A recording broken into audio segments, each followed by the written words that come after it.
जितने आस्था चैनल पर कथा सुन रहे हो, जितने फेसबुक और यूट्यूब पर सुन रहे हो, बहुत सावधानी से सुनना। जब जीवन में कहीं समस्या खड़ी हो जाए, कहीं बहुत विकट समस्या है और कोई हल ना मिल रहा हो जाता है जीवन में, कोई घड़ी ऐसी आके खड़ी हो जाती है जहां पर हमको सोचने के लिए भी समय नहीं मिलता। तब डॉक्टर बोले कि बाईपास करवाना पड़ेगा, शरीर की नाड़ियां चौक पड़ी है। डॉक्टर ने बोल दिया आप आ जाइए। शंकर जी के मंदिर पर बैठकर श्री शिवाय नमस्तुभ्यम कहकर शंकर जी के मंदिर में घी का दिया लगाकर एक बेलपत्र शंकर जी पे से रोज उठाओ। 11 दिन तक लगातार एक बेलपत्री को शंकर जी के मंदिर पे ओटले पर बैठकर खाओ। आपको जिंदगी में बाईपास करवाने की जरूरत नहीं पड़ेगी, नाड़ियां सब खुल जाएगी, नाड़ी चौक भी होगी तो खुल जाएगी, फिर वापिस चेक करवा।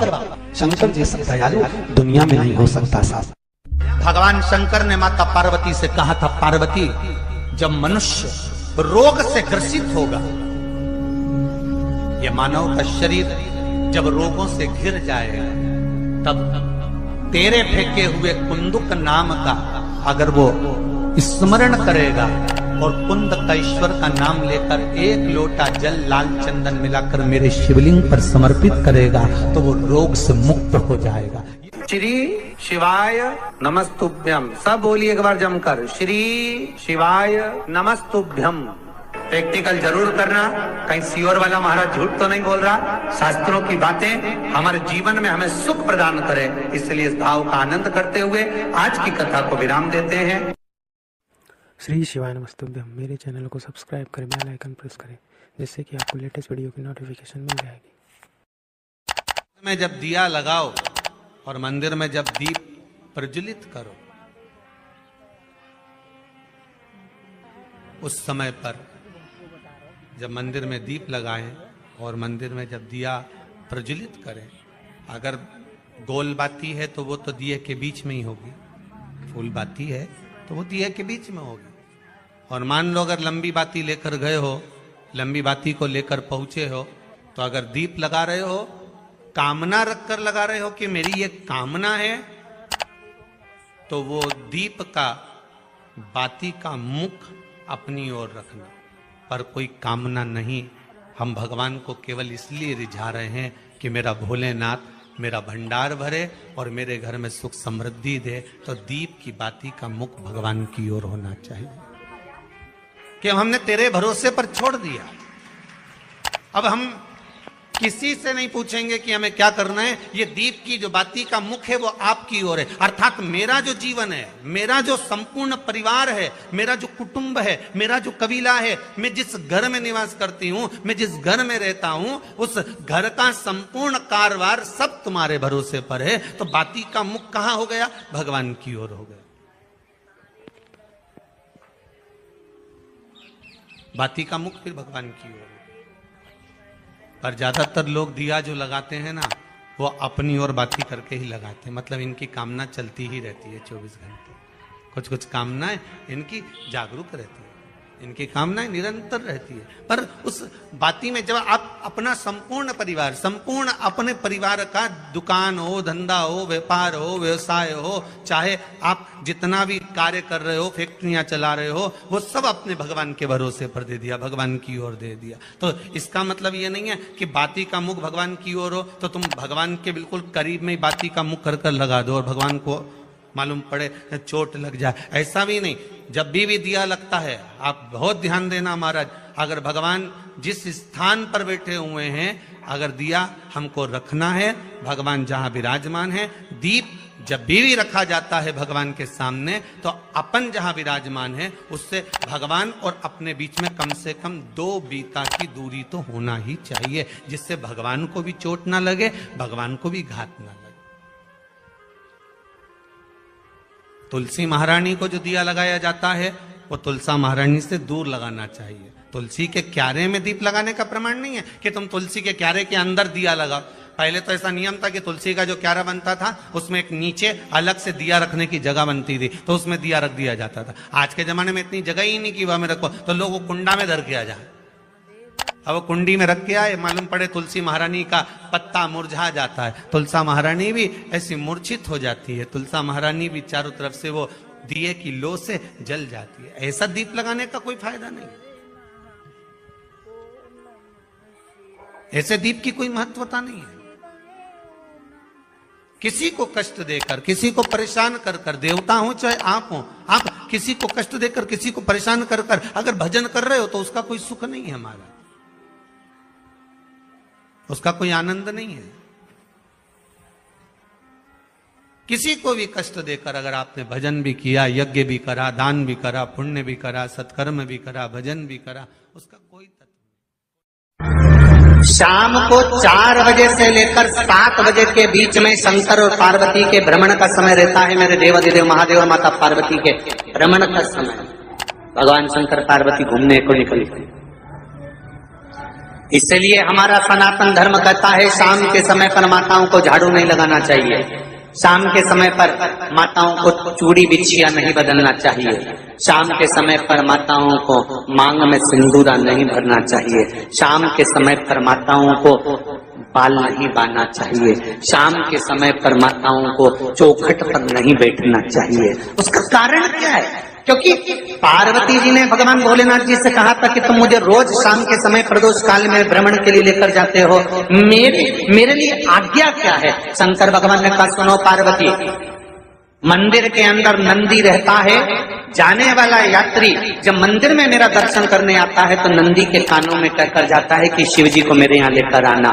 मैं नंदी के अनुसार उनके घर जाता हूँ, मेरा काम है उनका कल्याण करना और तेरा काम है उनके घर की नारी को अखंड सौभाग्यवती का वर प्रदान करना, ये तेरा काम है। तब पार्वती माता ने कहा अखंड सौभाग्यवती होने का वर मैं तो दे दूंगी, पर उस समय पर माताएं चूड़ी बदल रही होगी, हाथ से चूड़ी निकाल रही होगी तो मैं वर कैसे दे सकती हूँ? मांग भर रही होगी तो मैं वर कैसे दे सकती हूँ? उस समय पर चूड़ी बिछिया बदला जा रहा होगा तो मैं वर कैसे दे सकती हूँ? उस समय पर झाड़ू लग रही होगी तो मैं लक्ष्मी को वहां कैसे भेज सकती हूँ? आप बताओ। तो शंकर भगवान ने कहा प्रदोष का समय एक ऐसा समय होता है, शाम का समय ऐसा होता है जिस समय पर केवल शंकर और पार्वती की आराधना का समय होता है। हम तो कई लोगों से कहते हैं अगर आपके यहाँ संपदा नहीं आ रही है, बहुत मेहनत कर रहे हो, फल नहीं मिल रहा, कहीं नौकरी, कहीं सर्विस या कहीं व्यापार या व्यवसाय में कहीं तकलीफ आ रही है, हम सबसे कहते हैं शाम का समय पकड़ लो, शंकर जी के मंदिर में दिया लगाना प्रारंभ करो। शिव मंदिर में अगर दिया नहीं लगा रहे हो तो बेलपत्री के पेड़ के नीचे दिया लगा। बेलपत्री और शंकर जी के मंदिर में दिया नहीं लगा रहे तो शंकर जी के मंदिर के बाहर चौखट पर दिया लगा। इतना भी नहीं कर सकते तो अपने घर के बाहर अपने द्वार पर दिया लगा दो और शंकर जी के नाम का श्री शिवाय नमस्तुभ्यम बोलकर शंकर भगवान को याद कर कर अपनी कामना कर कर बाबा का स्मरण कर कर पंचाक्षर मंत्र नमः शिवाय, षडाक्षर मंत्र ओम नमः शिवाय, द्वादशाक्षर मंत्र ओम नमो भगवते वासुदेवाय, जो मंत्र तुमको याद है उसका स्मरण कर कर लक्ष्मी हो चाहे नारायण हो चाहे राम हो चाहे कृष्ण हो स्मरण कर कर शाम के समय बाहर दिया लगा दो, दरवाजे के पास लगा दो। वो सुनेगा जरूर, आएगा तो उसका वेलकम जरूर होगा और वो कुछ देकर जरूर जाएगा। नियम तो बनाओ, उसकी चौखट पर जाकर कहना होता है।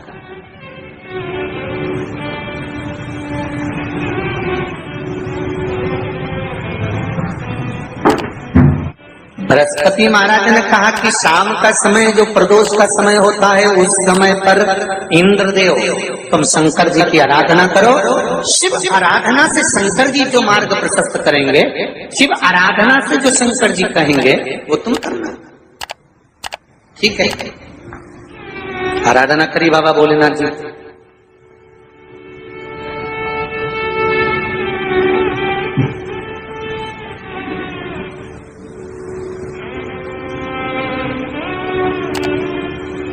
मालूम नहीं था इंद्रदेव को। बृहस्पति महाराज ने प्रदोष की महत्वता समझाई तो प्रदोष का समय जानकर शंकर जी पर 7 बेलपत्र प्रदोष के दिन इंद्र ने समर्पित कर दी बिना सोचे। कितनी बेलपत्र? 7। प्रदोष का व्रत करो चाहे ना करो, मंदिर में चढ़ी हुई बेलपत्र को उठा लो,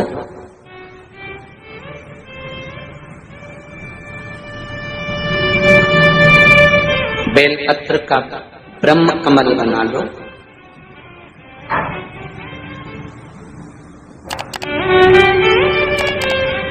ब्रह्म कमल का मतलब होता है डंडी बीच में रहे, आसपास पत्तियां रहे। 7 पत्ती का ब्रह्म कमल बनाकर, जैसे ये पत्तियां हैं एक जैसी रखी हुई हैं, तो इसको फैला लिया। 7 पत्ती को आपस में फैलाकर ब्रह्म कमल बनाए। प्रदोष का व्रत करें ना करें, जरूरी नहीं है कि वृक्ष से ही पत्ती लेकर आओगे तो ही शंकर जी को चढ़ाओगे। शिव जी पे से चढ़ी हुई उठाकर धोकर ब्रह्म कमल बनाकर बाबा से विनय कर कर, हे प्रभु आज मैं इस काम के लिए जा रहा हूं, बाबा मेरा यह कार्य है, बोलकर श्री शिवाय नमस्तुभ्यम बोलकर शिवलिंग पर समर्पित कर। दिन भर के प्रदोष व्रत का फल बाबा एक बेलपत्री समर्पित करने पर ही प्रदान कर देता है। शिव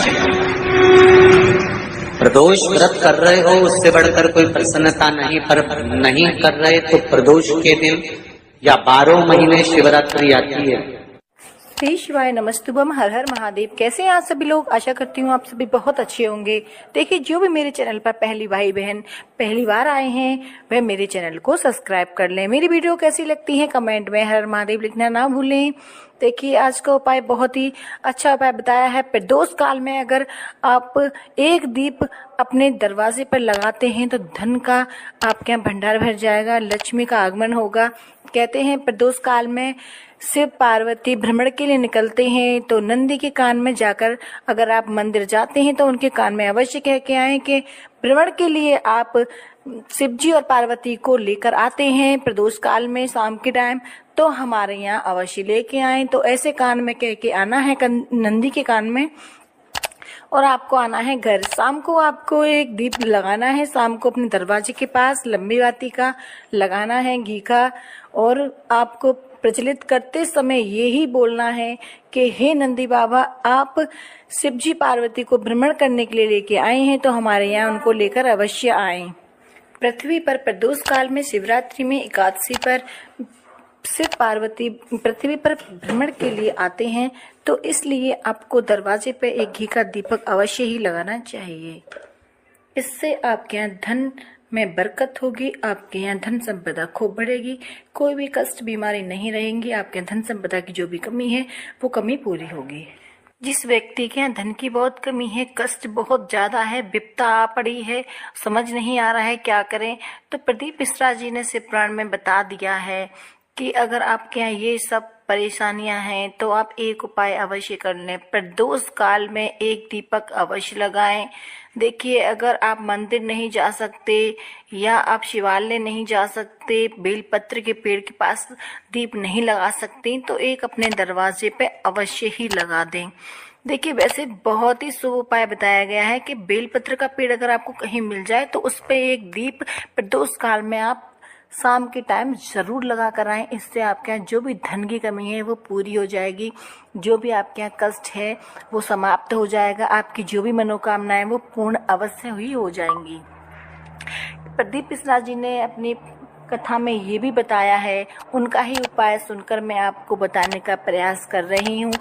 जो भी व्यक्ति प्रदोष काल में शाम के टाइम मंदिर जाकर एक दीप लगाए, जो भी अपनी कामना है, कामना को जानकर आपको रखकर अगर दीप लगानी है तो वो लंबी बाती का दीप लगाते वक्त उसका मुख अपनी तरफ कर ही लगाएं। अगर कोई कामना नहीं है, वैसे ही आप जा रहे हैं, आपके यहाँ धन संपदा हमेशा रहे, आपके यहाँ सुख शांति बनी रहे, तो आप उस दीप का मुख शिव जी की तरफ कर दें। अगर आपकी कोई कामना है तो उस दीप का मुख अपनी तरफ लगाएं। लंबी में जब दिया लगाओ और मंदिर में जब दीप प्रज्वलित करो, उस समय पर जब मंदिर में दीप लगाएं और मंदिर में जब दिया प्रज्वलित करें, अगर गोल बाती है तो वो तो दिए के बीच में ही होगी, फूल बाती है तो वो दिए के बीच में होगी। और मान लो अगर लंबी बाती लेकर गए हो, लंबी बाती को लेकर पहुंचे हो, तो अगर दीप लगा रहे हो, कामना रखकर लगा रहे हो कि मेरी ये कामना है, तो वो दीप का, बाती का मुख अपनी ओर रखना, पर कोई कामना नहीं। हम भगवान को केवल इसलिए रिझा रहे हैं कि मेरा भोलेनाथ मेरा भंडार भरे और मेरे घर में सुख समृद्धि दे। तो दीप की बाती का मुख भगवान की ओर होना चाहिए कि हमने तेरे भरोसे पर छोड़ दिया। अब हम किसी से नहीं पूछेंगे कि हमें क्या करना है, ये दीप की जो बाती का मुख है वो आपकी ओर है। अर्थात मेरा जो जीवन है, मेरा जो संपूर्ण परिवार है, मेरा जो कुटुंब है, मेरा जो कबीला है, मैं जिस घर में निवास करती हूं, मैं जिस घर में रहता हूं, उस घर का संपूर्ण कारभार सब तुम्हारे भरोसे पर है। तो बाती का मुख कहां हो गया? भगवान की ओर हो गया। बाती का मुख फिर भगवान की ओर। पर ज्यादातर लोग दिया जो लगाते हैं ना, वो अपनी ओर बाती करके ही लगाते हैं। मतलब इनकी कामना चलती ही रहती है 24 घंटे। कुछ कुछ कामनाएं इनकी जागरूक रहती है, इनकी कामनाएं निरंतर रहती है। पर उस बाती में जब आप अपना संपूर्ण परिवार, संपूर्ण अपने परिवार का, दुकान हो, धंधा हो, व्यापार हो, व्यवसाय हो, चाहे आप जितना भी कार्य कर रहे हो, फैक्ट्रियां चला रहे हो, वो सब अपने भगवान के भरोसे पर दे दिया, भगवान की ओर दे दिया। तो इसका मतलब ये नहीं है कि बाती का मुख भगवान की ओर हो तो